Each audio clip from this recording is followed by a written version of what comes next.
Polish name. Let's go with Corey K. Corey K is good.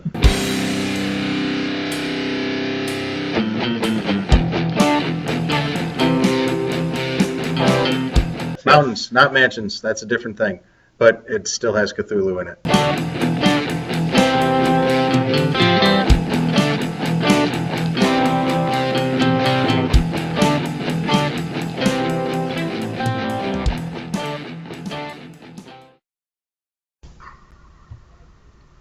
Oh, it's actually going to play the test. Oops. Let's do it. You read me. There we go. Okay. It's kind of awkward. Hello, everybody, from the Boardgame Club. This is Mr. Creel. And Mr. Owens.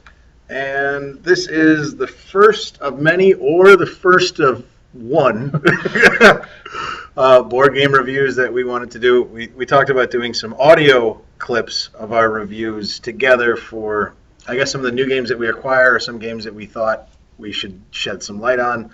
So here's our crack at that. And we're going to start with something we played at the most recent club, Mountains of Madness from Fantasy Flight by designer Corey Konishka? Koneshka? It's a Polish name. Let's go with Corey K. Corey K is good. Corey K is good. All right, so here's the game. The Mountains of Madness. Well, first of all, a little background. It's going to be part of the whole Cthulhu mythos games. We've got a lot of those, but this one deals with an actual story called The Mountains of Madness, or At the Mountains of Madness by H.P. Lovecraft, where the main deal in the story is these people take an expedition down to Antarctica and come across this mountain that's full of all sorts of ancient relics and eldritch horrors, and most of them go insane. So that's where this game comes in, very loosely based on the story, but really the main concept of the game is going insane. Right, and how they handle that is through these cards known as madness cards, but I'll get to that in a minute. So one thing to understand what this game is it's two types of games melded together, and somewhat successfully, I'd say. It's a party game, but it's also a cooperative game. So when it comes to party games, think those sort of games that are good for a large group of people usually result in some laughs just because of the ridiculous situations you have to get yourself in. And that's where those madness cards, as we said, will come into play. They make you do ridiculous things. Right, and the cooperative game is, obviously, you as the group, you're working against the game to accomplish certain tasks to get you towards the end goal, where the game is just supposed to thwart you or you'll run out of time. That's usually how those things run. And how this game works, it's very simple. You are traversing a mountain. You're starting at the coastline, and then you're moving all the way up to the summit, and then hopefully you're able to escape. There's 3 spaces for that. And with each area of the mountain, they're laid out in tiles. With each tile that you flip over, you have a task, 2 of them actually, that you're supposed to accomplish. Now, doing these tasks is a fairly simple sort of thing. All it is based on is cards that you have in your hand that have numbers on them, and they're associated with different things, weapons, tools, things like that. Books and guns, I think, were the other 2. So you'll get a task where it's like you need to get between 10 and 12 books and between 5 to 7 guns. And the group, without showing each other their cards, just through talking, has to decide, okay, who is putting down which cards, and you need to get into that exact range. You don't want to go above or below. Because if you fail the task, there are failure penalties, which will make future tasks that much harder, and just make it more likely to lose the game. Right, and the game actually starts you off with somewhat of a handicap, and that's these madness cards. They have 3 different levels, Madness 1, 2, and 3, and typically, we played a 5-player game, so everybody started with a Madness card in that game, I want to say. Yeah, everyone starts with a Madness level 1 at the beginning. And, like, the level 1 are all pretty timid.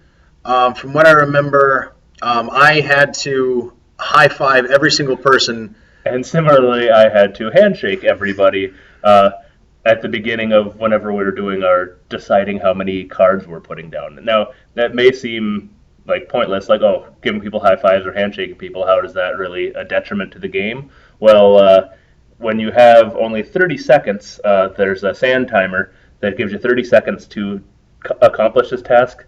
When you have to waste time shaking hands or not communicating properly, well, that leads to quite a bit of issues with getting those numbers and those cards down in the time period. Right, like in this time that it took us to explain it to you, it has been 30 seconds. So that's how quick that goes. And obviously these madness cards are meant to mimic like disorientation. A bit too much for my taste, but when we get to the dislikes, I'll explain that. But anyway, so Mr. Otis was talking about the penalties. Yeah. When you suffer a failure, and for us, we suffered a failure every single time. Now, we had successes, but when you had those 2 tasks that you had to do, oftentimes we could only accomplish one of them, which succeeded and got us a reward, but we also failed the other one. Yeah, so you only need 1 success to get the reward that's on the card. Every task has a reward on it. But any task you don't succeed on off of that tile is multiple failures. So you only get 1 reward. You can get as many as 3 failures, I'm pretty sure. Mm-hmm. And those failures are usually as simple as someone will get a madness card. So if they're at madness level 1, for example, they'll upgrade their madness card to a level 2 and then to a level 3. After that, it's not possible to give that person madness anymore, and then there are other penalties that you can choose.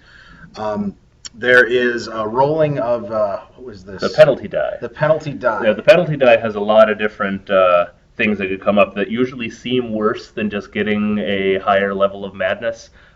We probably kind of made the mistake of just jumping into getting everybody almost to 3 madness very early in the game because we were afraid of that penalty die. Because the different things it can do is it can cause you to discard a lot of cards from the equipment pile based on how far off you are from the required tasks. So say you needed to get 15 tools and you got 0, that means you're going to discard 15 cards from the equipment deck. And the equipment deck is where you get all your cards for accomplishing tasks. So discarding those can be an issue. Well, and to explain why that's a problem, there's something that we didn't explain, and that was leader tokens. The leader is, at that moment, on any given round, the leader of the party. And they have these tokens that are shared throughout the game that get discarded for various things. You want a bonus, as in you'll get an extra 30 seconds on your timer when you guys are trying to accomplish a task or a mission.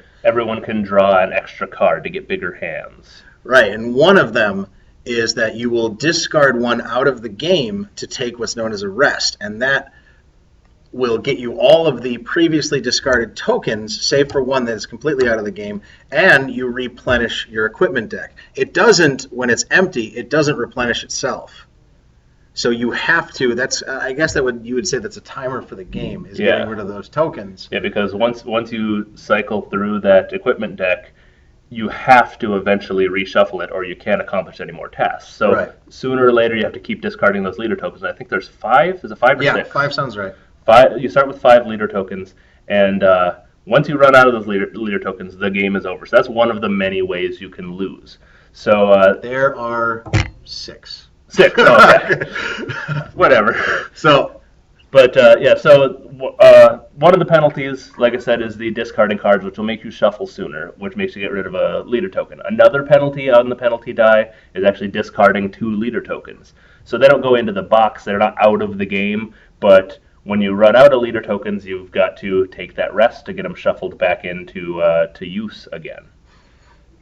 And the injuries. Adding 2 injuries to your discard pile. Adding 2 injuries. Injuries are if you've ever played any any deck building games, there's usually things like wounds and curses, things that go into your hand to just kind of take up room in your hand. That's what injuries do primarily. So that doesn't seem like a big deal at first, except for the fact that when it comes to winning the game, when you escape from the mountain, you have to have collected more relics, which are part of the rewards from the tiles, than you have injuries in the deck, whether that's the discard pile, the draw pile, and people's hands. So you've got to get rid of those injuries, and adding more injuries to your pile just means you have to get even more relics, and it just makes the game that much harder to win. Right, and I can say from the one game that we played, obviously we'd need to play it again, I found that ultimately discouraging. Yeah, the amount of injuries piling up, just because you get 2 injuries if you roll that on the penalty die, and getting 1 relic, we were well into the game, before we even got one relic. Mm-hmm. We had healed a few of the injuries that started out in the deck, but there was really only one moment in the game where we had more relics than injuries, and that moment passed quickly. Right. In fact, I feel like we're kind of leaning there anyway, or at least I am. So let's jump to what did we like and not like about it. Let's start with what we didn't like, because that's I'd say where I felt pretty strongly. So we just discussed the injuries versus relics. I felt that was unbalanced.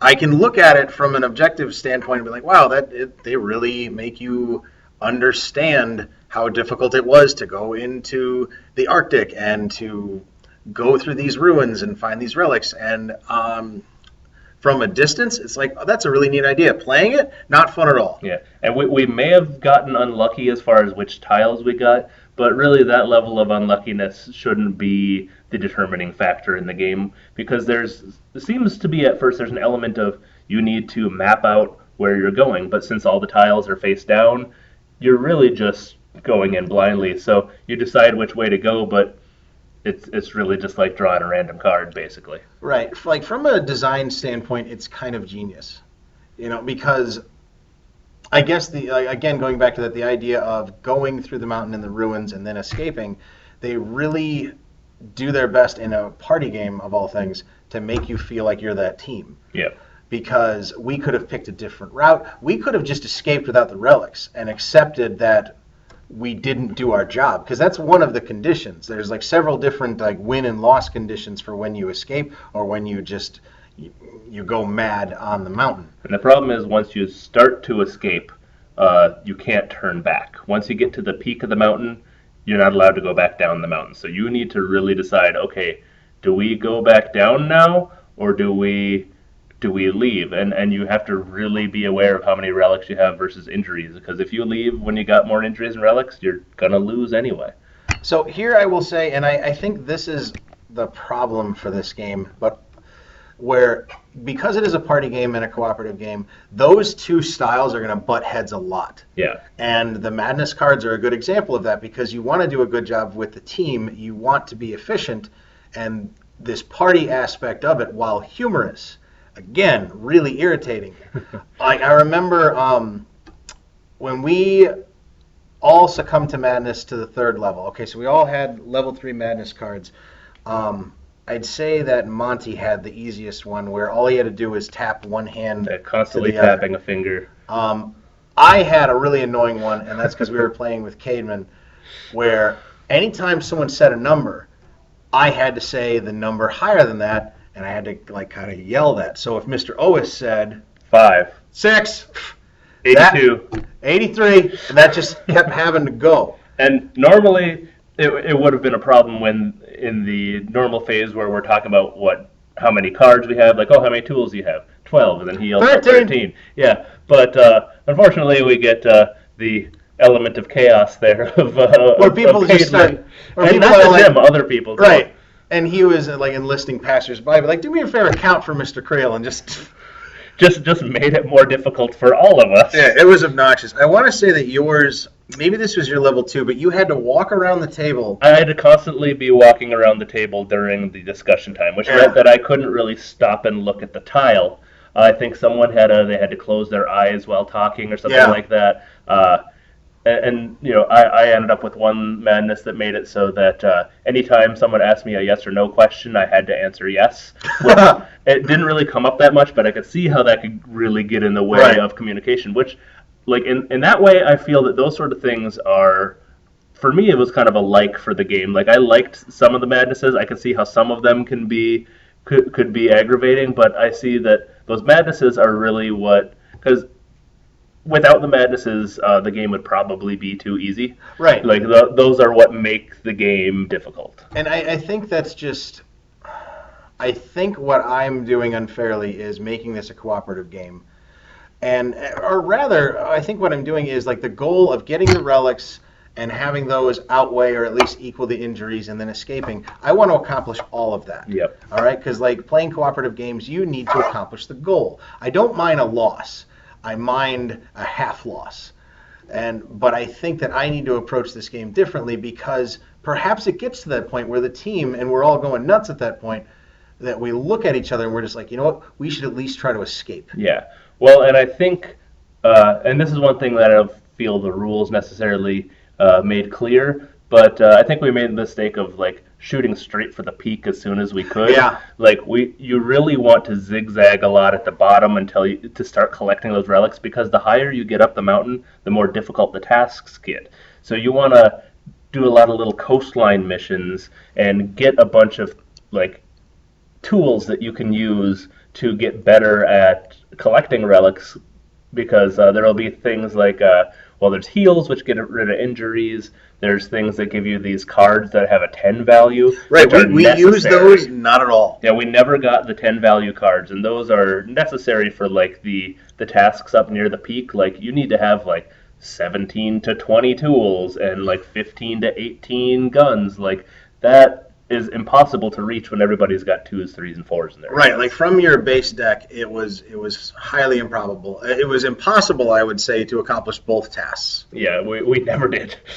So, but if we had stuck around the coastline for a while longer, we probably would have actually had some tasks where we succeeded on both. I thought about that immediately after, and I guess this is where I'll say this is a good game, because when it was done, I didn't want to play it right away because I was like really irritated. But I knew that I wanted to play it again. Oh, I immediately examined all of our mistakes as we were just learning it, and I guess our foolhardiness, and be like, let's just drive right up the middle and see how this goes.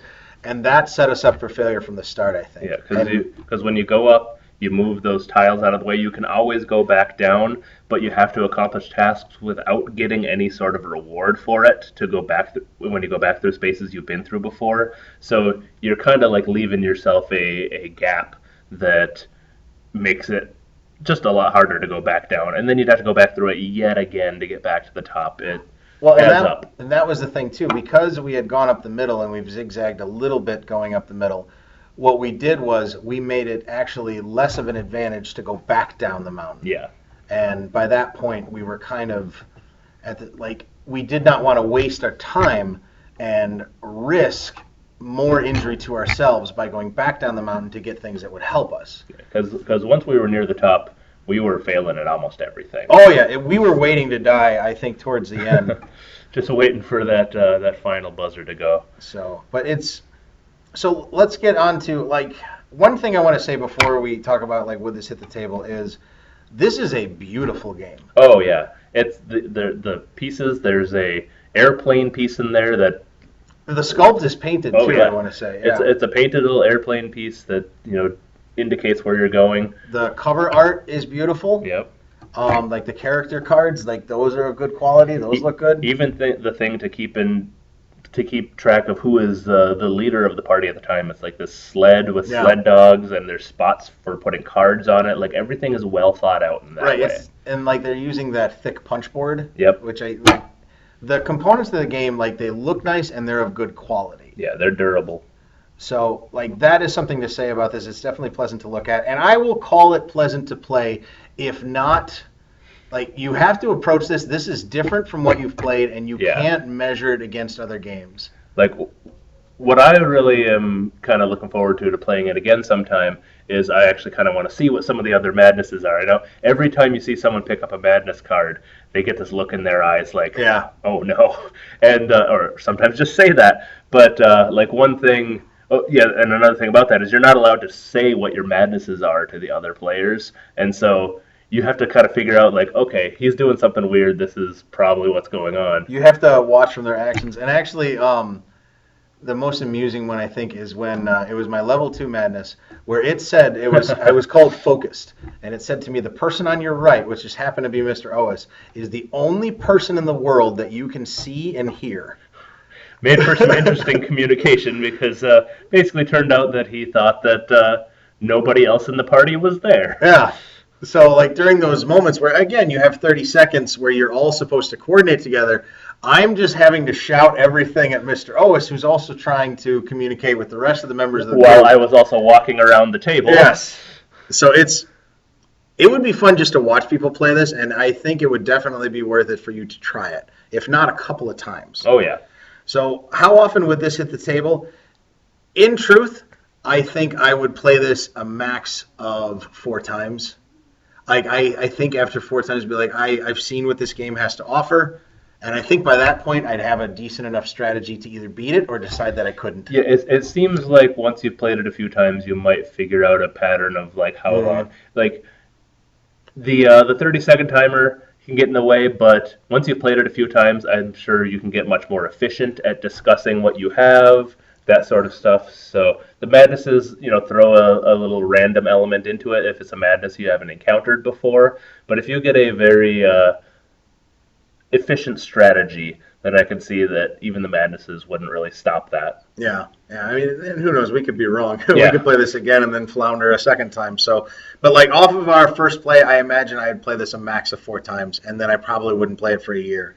And it's one of the, as a party game and cooperative game, it's one of those games where who you're playing with really matters. I feel like you need people who you can communicate with and who are, going to give their best effort at making this happen. When you get elements of chaos thrown in there, it's going to make it impossible. Yeah, I would say you definitely want people that can have a good time, because if you get someone that's grumpy, oh yeah, on this game, like they're going to ruin the experience. And I'd say that's true of any cooperative game, but in this experience particularly, because it is a frustrating game, I'm not going to lie. But you need people that are open-minded, but also people that are focused on the task at hand. Yep. Yeah, there's going to be funny moments, but if you waste part of that 30 seconds just laughing at what new madness someone is doing, well, that reduces your time in getting that stuff accomplished. Right. So I guess you would say that's our final thoughts on it. I would definitely recommend to the members to pick this up and at least try it out, especially those of you that really enjoy the social deduction games. Yeah, it's worth 1, 2, 3 plays, something like that, to try out these new different type of madness things, and it adds a fun element to the game. Okay, guys. So, like I said, we may try to do this again. We may get feedback that this was awful to listen to, in which case we'll let it die on the vine. But we hope you enjoyed listening to it, and we hope that you try out Mansions of Madness, or Mountains of Madness. Mountains of Madness. Yes. Mountains, not mansions. That's a different thing. But it still has Cthulhu in it. Okay. Later, guys. Bye-bye.